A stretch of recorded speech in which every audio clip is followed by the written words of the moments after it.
Good thumbs up. Good thumbs up there. Oh, the meeting's being recorded for those of you that just got the message. Yeah, nice to see everybody, and welcome to those that are new to Midshires. We are a relatively small branch based near Rugby, and we've always had very good attendance, and we're looking forward to possibly next year getting some face-to-face meetings going, but more on that in the new year. But we're looking forward to having some sort of hybrid approach, fingers crossed. So thanks for staying with us and joining us on Zoom. And just a little bit of housekeeping, as normal, as you see, the meeting is being recorded. So if you don't wish to appear on the recording, please turn your video off.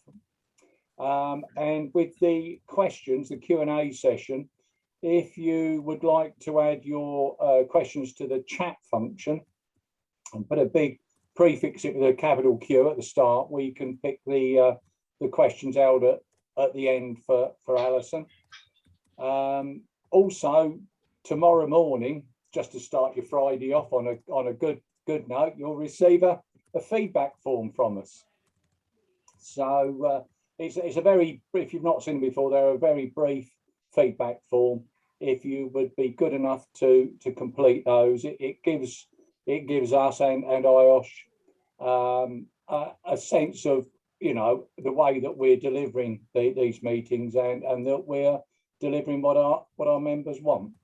So if you'd be kind enough to fill that out, really appreciate it. Now tonight, actually before I go on tonight, because I might forget at the end. Next month's branch meeting, we was going to have a speaker talking about long COVID, and unfortunately the speaker can't be with us next month, but will be with us early in the new year. So we now have an opportunity for a presenter in December. So if anybody knows anybody that would like to do a presentation, or indeed any of you that feel like you would like to give a presentation and you possibly have never done one before in the public arena, this could be your chance. You'll find that Midshires is very supportive, and if you've not done it before, we will help you as part of your professional development to guide you through it and support you giving a presentation to this wonderful branch. So that leaves me, and talking of wonderful branch, tonight's presentation is by Alison Thompson. Alison Thompson is one of the Midshires committee, and Alison's been on the committee for a few years now, and I am so pleased for her to have the opportunity to present tonight. Honestly, all your questions tonight will be answered. No pressure, Alison. Okay, that's all I'm saying. That's all I'm saying. But well, thank you for that complete no pressure introduction, Roger. Over to you.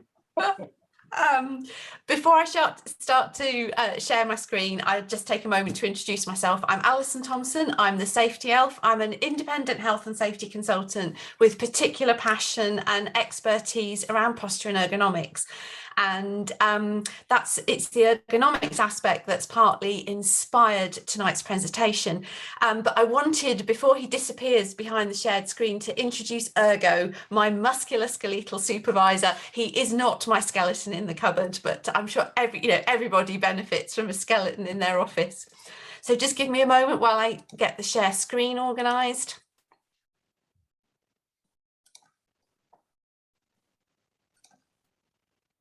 With me.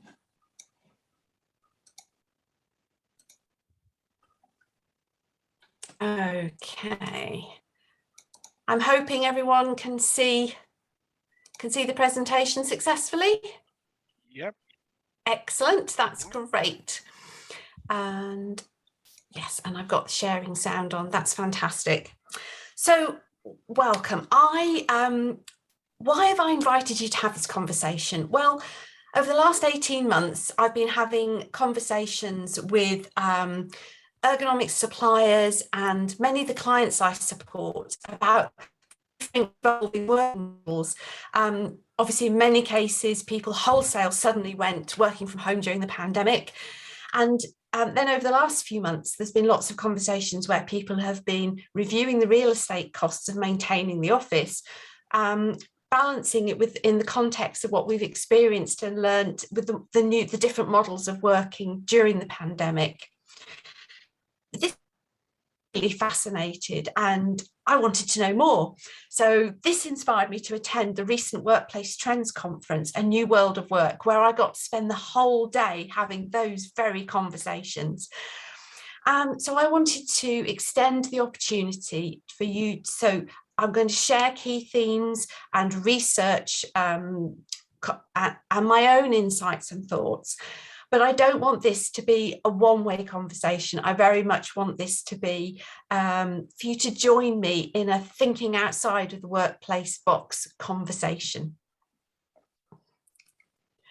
So work, where does it happen for you? So I'm inviting you to tell us, and we're going to run a poll. So Stephen, that's your cue to launch the poll, please. It's a multiple choice poll. So we would really like you to share with us all the options that apply for your organisation.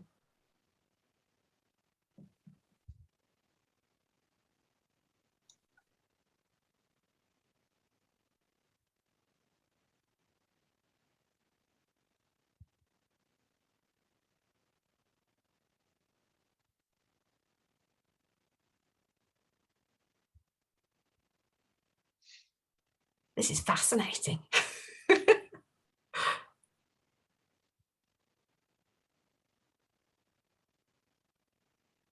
Excellent. We've got 80% of people have answered. Oh, it's going up as well. It's still going up. I'm loving this.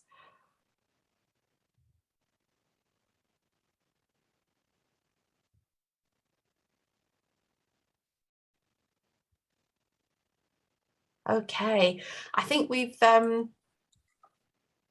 seem to have stalled at 84%. So Stephen, could you, well, can I check everyone can see the results? Yes, could you, Stephen, can you share the results, please? Yep. Fantastic. So the majority have gone with a mix of office and home working. Interestingly, some people have no office. For the people who have no office and using third-party spaces, can I ask, is that different from how it was pre-pandemic? I don't know if people wanted to just pop an answer in the chat. And for those people who are home working totally, same question, is that the same as it was pre-pandemic, or has that changed?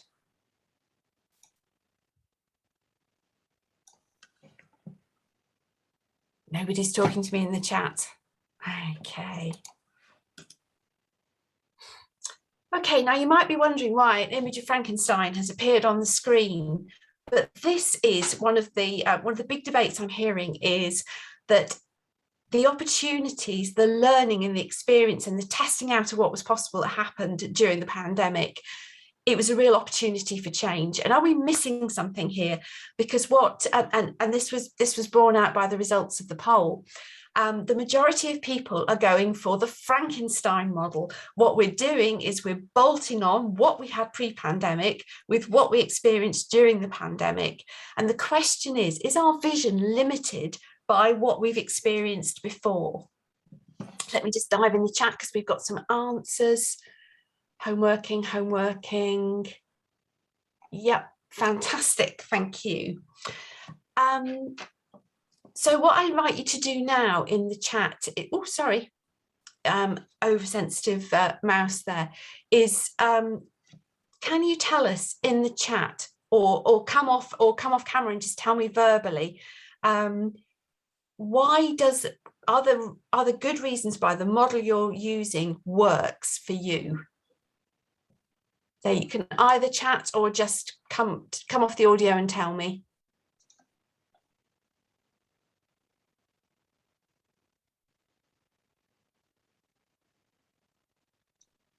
No, nobody wants to talk to us tonight. Go on, I'm going to say something. I don't know what yet.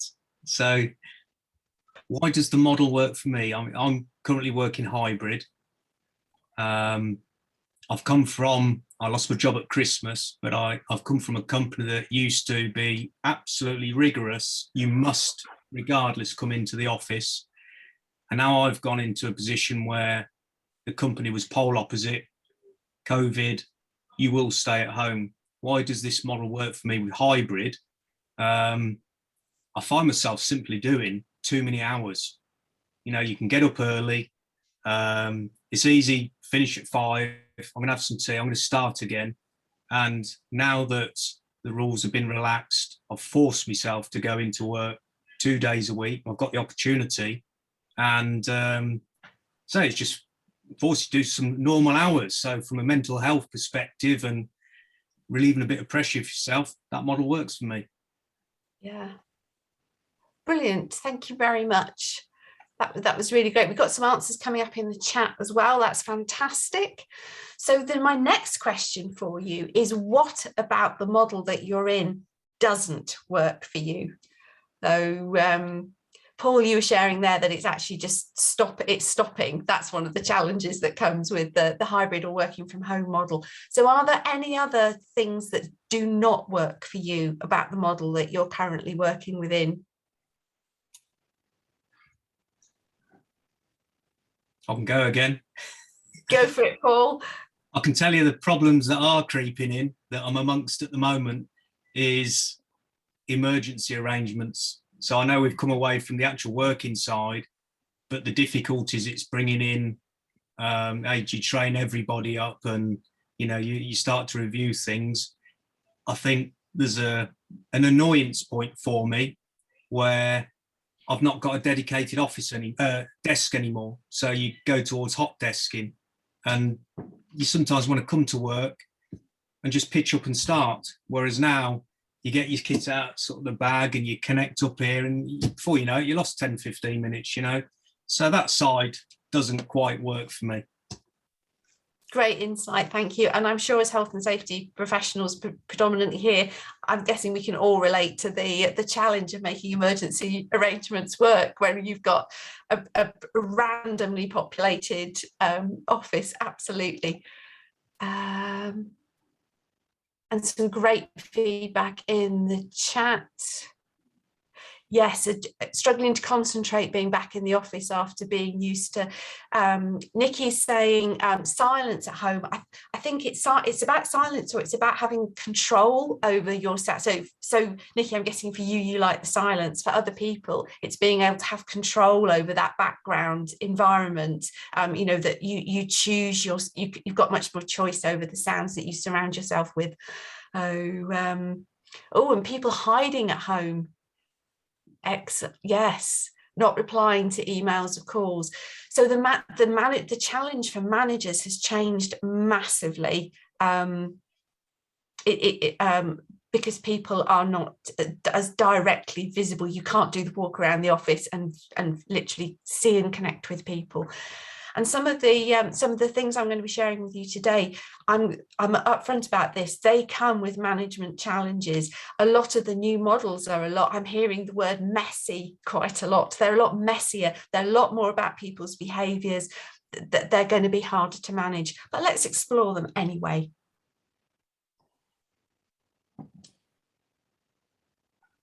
So one of the points I wanted to put across is that places are not neutral. They are either going to have a positive or a negative impact on both the people and the organisations that they work for. And one of the things that's been talked about a lot is the tensions between efficiency and effectiveness. So efficiency is about achieving economical use of space or flexible use of space, and ensuring that everybody takes the cost of the space and the services that are provided within it seriously. So you've got that on one hand. Then you've got effectiveness, which I'm defining as the degree to which the workplace enables its occupants to perform at their best. whether that's working together, whether that's working alone. It's creating opportunities for connection. It's inspiring, it's motivating, enabling learning and development. And they're kind of potentially opposite ends of the spectrum, because if you push efficiency too far, effectiveness will be negatively impacted, and if you push effectiveness too far, then efficiency is potentially negatively impacted as well.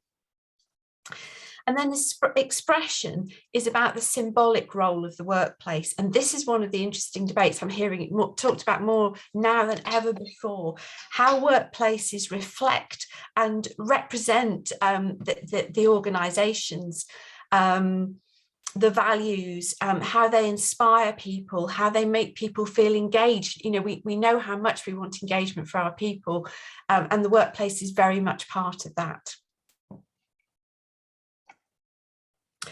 One of the things I found really interesting was, among many, I'm sorry, I found all this thing so fascinating, so you'll hear me say that a lot.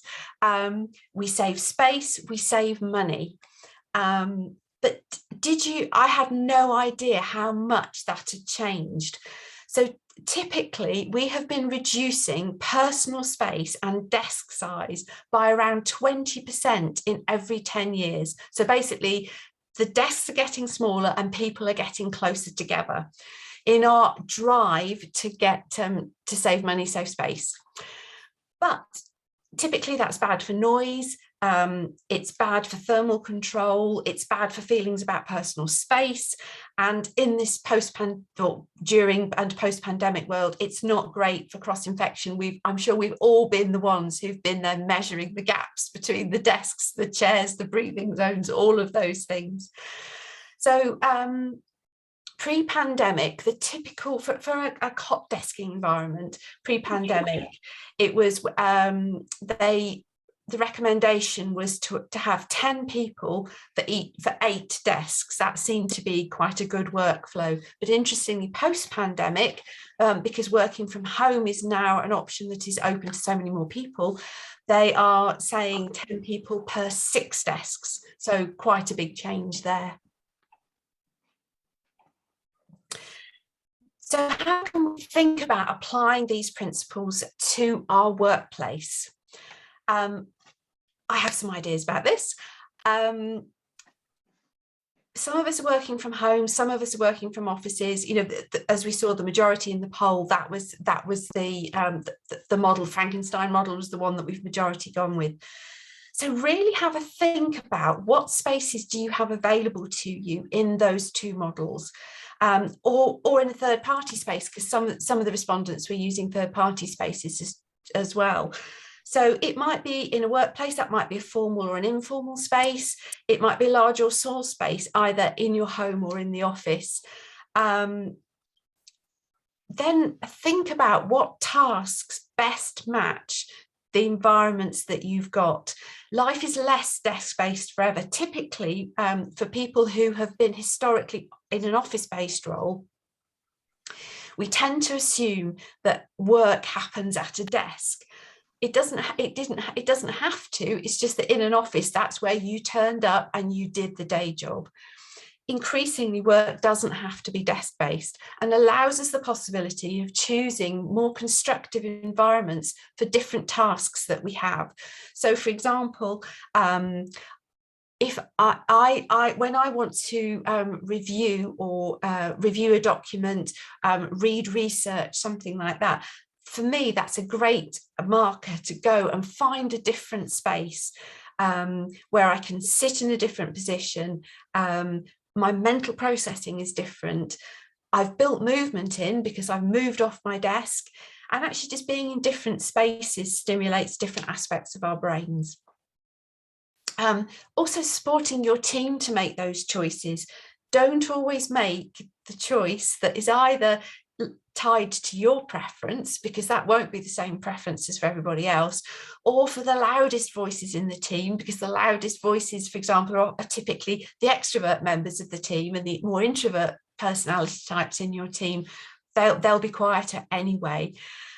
Even on virtual conferencing, you can do it by perhaps designating some off-camera time, making that acceptable, even if it's just meeting. So for those people who feel uncomfortable being on, it just gives them that little bit of time where they can perhaps relax and think and feel differently. Psychology, there is so much evidence-based research and psychology about what makes us feel good, feel safe, feel productive at work. You can see a few of them on the left, so I'm going to talk through just a few. So one of the things that we often struggle with is the degree of privacy we need. So I thought I'd put this up at the top. It varies, and these are the reasons it varies. It varies with what you're doing. So the process or the activity might demand different levels of privacy. It's the who are we doing it with, and who are we surrounded by. We are social animals, and for some things we do like to work collaboratively, but we also sometimes need quiet space. And we can experience social isolation at work. And I'm not just talking about the pandemic working from home experience. Even in a populated workplace, you can experience social isolation. So the who can be really important. The where it is. So some places you expect a different level of privacy. So for example, if you think back to the financial institutions and the hectic scenes on the trading floor, the financial trading floors, you wouldn't expect privacy there. But in a meeting room, or a meeting space, you'd have a very different expectation. And I'm also firmly putting the I, the you in the mix. It's your personality traits, and this is where the psychology part comes in. There's huge cultural differences about how we feel about privacy and shared as well. So we were born to be wild, and there's this fantastic thing called evolutionary psychology, which harps back to so much of our DNA links back to when we were hunter-gatherers on the savannah. And this means that there's still things that we're hardwired to respond really strongly to. We like daylight. Now, daylight has natural rhythms within the day. We have the dawn, we have the brighter periods of the day, then we have the going gloomier part and going to darkness. Do we get that in a brightly illuminated workspace? No, we don't. So our circadian rhythms are looking for those daylight triggers. We like views. We were the hunted and we were the hunter. So we like to have views. We like to be connected to the space and see where we are. We also don't like people being able to approach unseen from behind us. And I used to, one of my job roles when I was office based, the office layout went that the whole row of us had our backs to the door.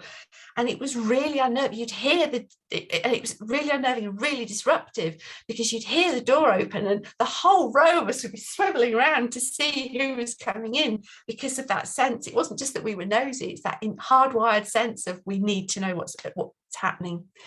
We like outward views. We prefer nature. We ideally would choose the sounds of nature rather than the mechanical sounds of a building. In a workspace, we might want to limit that to relaxation spaces or breakout spaces, maybe not having, recordings of a bird tweeting playing over your desk. I get that. And movement, we were not designed, we're not hardwired to be sedentary creatures. We were designed to move. Our musculoskeletal system is happiest when we're mixing it up. It likes a little bit of sitting, a little bit of standing, a little bit of walking. So I've given you the picture of a pot plant here. I'm sure many of you will have heard the term biophilic design. So where we introduce nature into the workplace, and people go, well, I've got a pot plant on my desk. It's so much bigger than just having a pot plant on your desk. It's about the things that we like to experience directly. Again, I've talked about light, I've talked about there. It's about airflow, not necessarily, and I mean natural airflow, not the cold draft of the air conditioning blowing down the back of your neck. That's not the fun part of airflow. We like to see plants and natural landscapes. Now, we can't always have that in an office environment, but what they could describe as an indirect experience of that is also great. So images of nature, natural patterns, fabrics and colours, variability in light levels, varying airflow, varying temperatures. They all feed that, they give us the reassurance that this is a natural environment. We want to experience nature on a multi-sensory experience, and we're also looking for refuge. So, we like to be able to see views, but we like to know that we've got safe spaces as well. So that links back to the privacy that we touched on a little bit earlier. So again, I'm going to ask you how we can apply this in our workplace. I'm going to give you my idea, but then I'm going to ask you if there's anybody people want to contribute, either come off mute or pop it in the chat. So movement is my soapbox, building movement into your day, seizing every opportunity to get off your chair. That might be standing to take a phone call. It might be adjusting your screen so that you can stand for all or part of a video conference. Maybe setting an alarm to remind you to take movement breaks. So when you're head first in that spreadsheet, you don't stay there for hours at a time. Building in movement breaks into your internal virtual calls. So, it's kind of your alarm goes off and actually you get everybody to stand up and stretch. Or maybe making sure that all calls, there's always time between calls for people to have a comfort break and a movement break. Keeping yourself hydrated is a great way to move. You've got to get up and walk and fill your glass of water from the tap. And when you drank your glass of water, the inevitable consequence is you're going to need a bathroom break. So that's just great ways of building movement in. Does anyone else have any other thoughts that they'd like to share with us at this point about how you can apply any of this to the workplace? Walking meetings, absolutely. Standing meetings and walking meetings are great ways to do it. They also typically, standing meetings particularly, often make them shorter because people are more, people in a sit-down meeting, get settled in, have a chat, and the time frame tends to be longer. With standing meetings, people tend to be more focused because we're just not used to standing for extended periods of time. So if you want a shorter meeting, my top tip is make it a standing meeting. Thanks for the contribution. One of the other big themes that was coming out is designing for the range, not the average. So much of design, particularly, it is designed on a middle-sized person.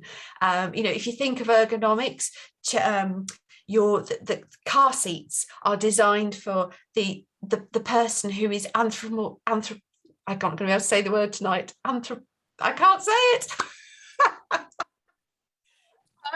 Anthropometric. Thank you so much for my rescue.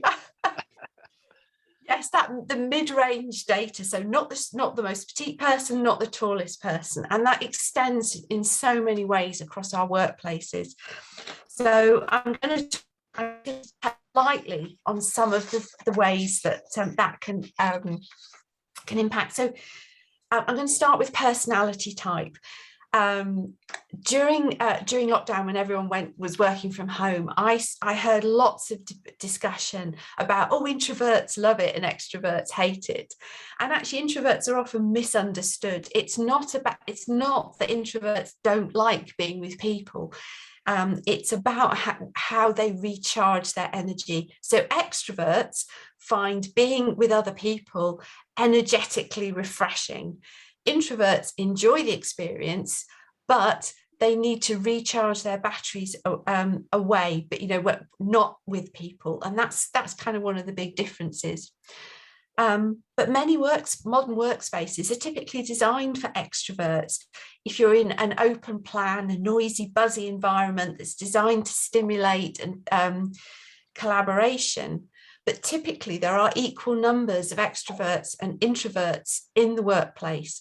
But the introvert has the quieter voice, and we don't always hear them.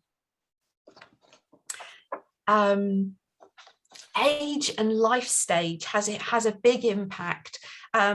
Typically there'll be different preferences for office layout, sound levels and types of sound, and lighting and furniture.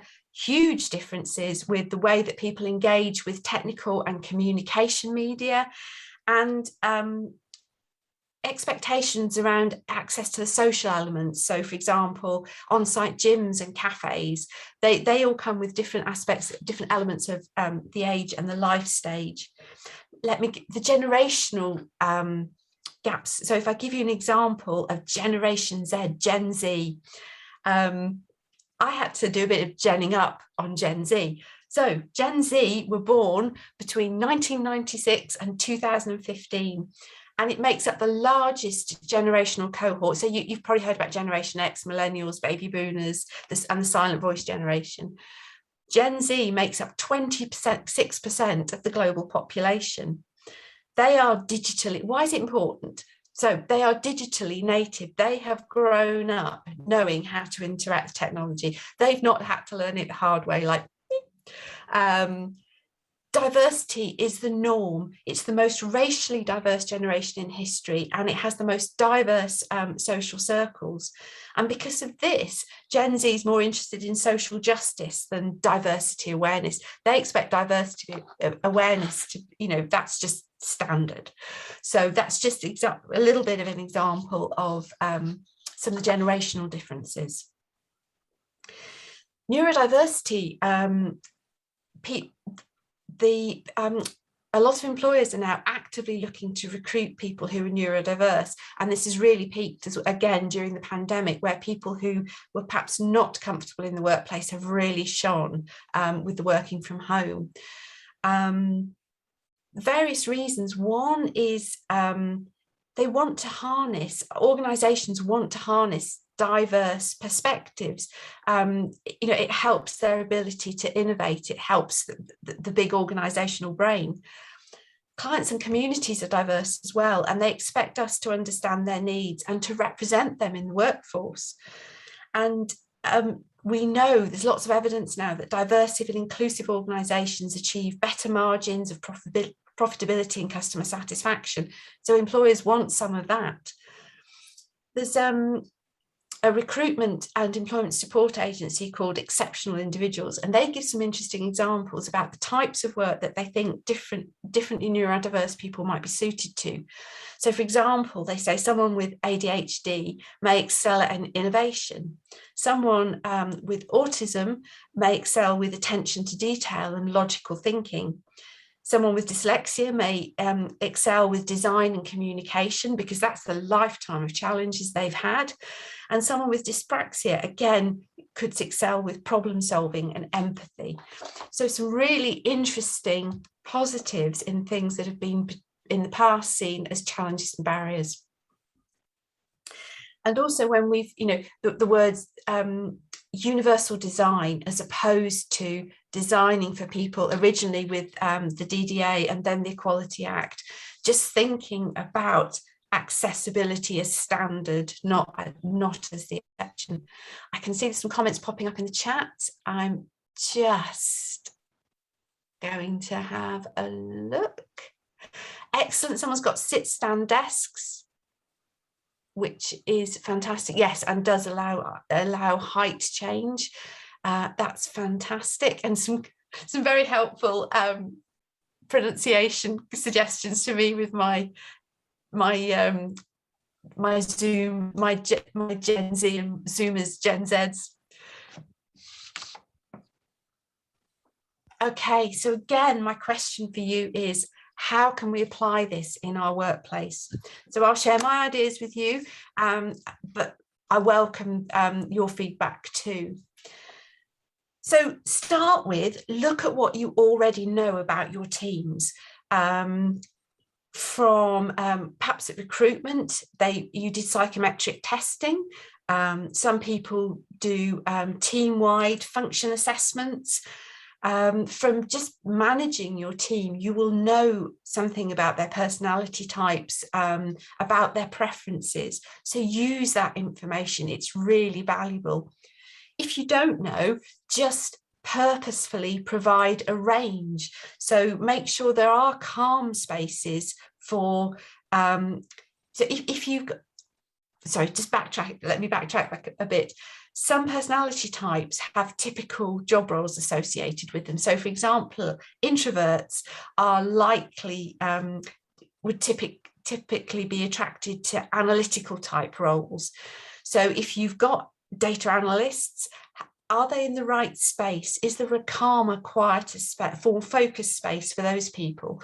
Typically, sales teams, marketing teams, they attract the more extrovert personalities. So have you got the right spaces for those people?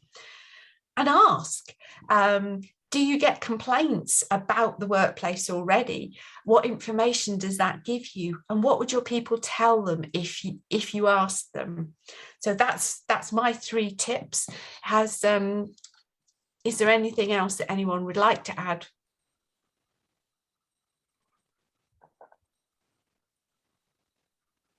Okay, one more question for you. Has anything that you've heard inspire you for any ideas for a different model or changes that you can apply in your workspace? So either that might be, if you're in control of workspace for others, that's something you can do for others, or if you're only controlling the workspace for yourself, think about the things that I've been talking about that you can apply and can make a positive difference for you. If I have piqued your interest, I would like to direct you to this book, Humanising the Workplace Zoo. This gentleman was one of the speakers at the Workplace Trends organisation, and there is some fantastic insights in this book. And also it's a book of 2 halves, so there's insights and there's also ideas around solutions. So I highly recommend this as a resource if anything I've said has piqued your interest today. I would like to end the presentation with a short poem. So these two ladies were speakers at the Workplace Trends organisation, and they summarised everything, but with a Dr. Seuss twist. It's about 4 minutes, but please bear with me. It will cover most of the things that I've talked about, and I hope you will enjoy it. Bear with me while I just cue it up. I'm going to fast forward over the beginning because there's an intro bit you don't need to hear, so bear with me.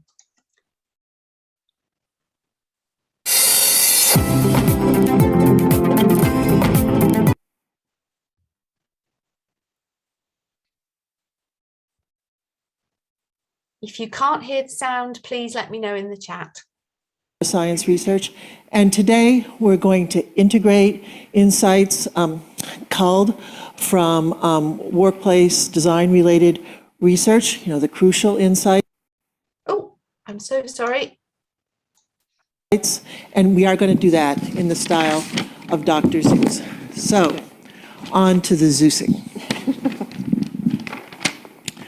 The space where your brain works for its best working day. Get your wits all in task now in just the right way. What you see, what you hear, what you touch with your hand. Put your head in the clouds or down deep in the sand. The good people who work in the place you design look for messages there where senses intertwine. Are they respected, acknowledged, valued as folks? Does space say they matter, or is it all hoax?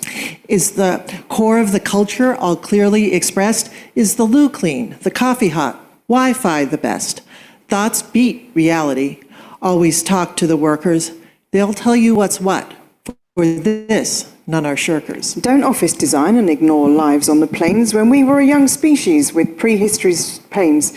For our brains to soar high, we all need to see wood. A plant, a framed picture, or some trees in the hood. We need to look out over our nearby domain from a place we feel safe and no mental head pain. We need good air quality in through our very own nose and a seat ergonomic to give comfort pose. To refresh and de-stress our too tired work head. To hear nature or see it works like time abed. Photos or videos or scenes through a real window. Restock our mental energy and on. To do our best work, we need control of our place.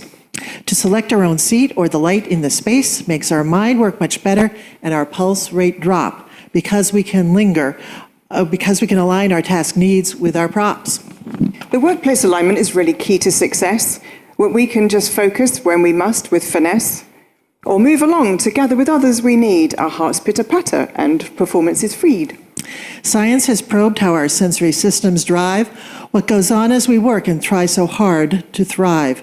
What's been learned about sight, sounds, and smells, and yes, feels, when applied makes us happy and boosts worker zeal. The links between humans make firms strong and folks stay. Building connections via pleasant breaks and pathways help make that happen. So do warm colours and lights and conference tables where none feel the slight slights.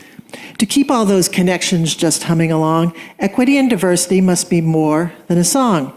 Design that makes all feel part via art and decor leads to groups that achieve their best, and then much more. When a space is green, it's good for the whole earth and boosts up the quality of the work there you birth. When people see and live green when they're working, they crack on and create, and no useless lurking.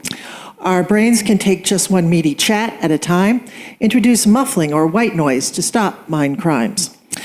Waterscape soundtracks and big leafy plants in each bay may not be jungle, but a fresh meadow day. The best workplaces seem somewhat safe and seem known. Workers all know how to be and use them as shown. They change cross time to keep down users' boredom. Novel additions are judged slight in POE post-mortems. Correct colors and textures and sounds all around. Don't matter if staff are all sick on the ground. Opportunities for movement and sit-stand tables keep all workers healthy with no illness labels. Our pandemic has made it clear to users all that being without colleagues leads to a fall. Going back to the office does restore people ties and clears the wicked work problems in all of our lives. And all together now. The place where your brain works for its best working day gets your wits all on task now in just the right way. What you see, what you hear, what you touch with your hand, puts your head in the clouds or down deep in the sand. So, thanks very much. Thank you. Thanks for listening. I hope you enjoyed the Dr. Zeus version of the summary. So the summary from me is we are complex beings. We have both common and varying needs. And this is a golden opportunity to do something different with our experience of the workplace. If you'd like to carry on the conversation beyond this evening's presentation, I'm going to put my contact details in the chat. And thank you so much for listening, for engaging. And if anyone's got any questions, I'm here.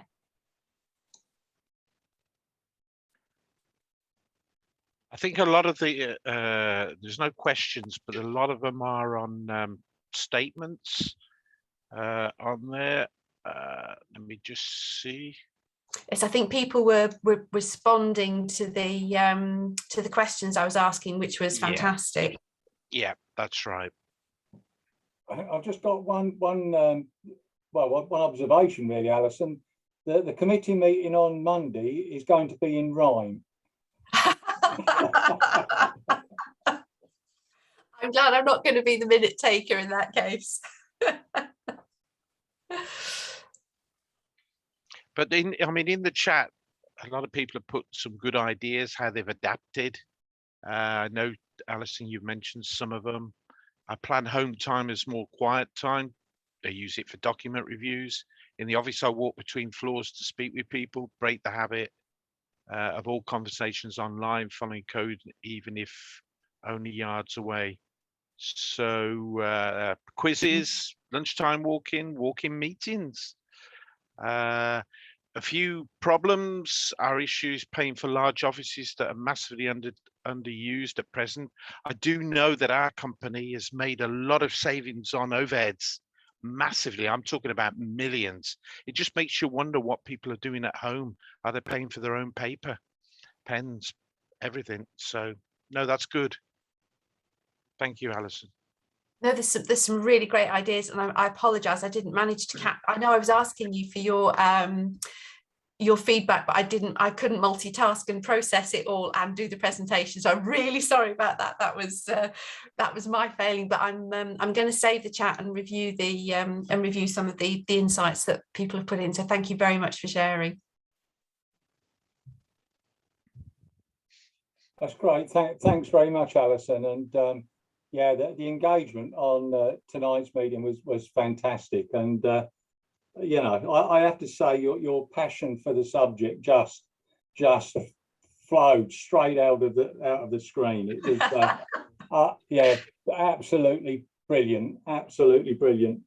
And thanks everybody for your input, because a presentation such as Alison's requires input from the virtual meeting as we've got here, and you've done us proud and done Alison proud. So thank you everybody for joining in this evening's presentation.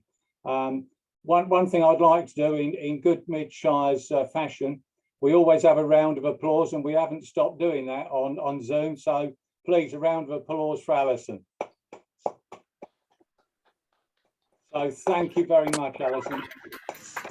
Sterling job. Really appreciate it. And thanks everybody for joining us at Midshires. Hope you enjoyed tonight's presentation, which I'm sure you did. And I look forward to seeing you all again. Hello, Jane. Okay, so thanks again, everybody, and see you next month. Please take care, stay safe, and thanks again. Take care. Cheers. Cheerio. Bye, everyone. Thanks, Rog. Thanks. Roger. Cheers. Thanks, Roger. Roger, Alison, and the committee. Could you just stay on for a few minutes? Of course. At the end. Bye. Thank you, everybody, for joining. It was an absolute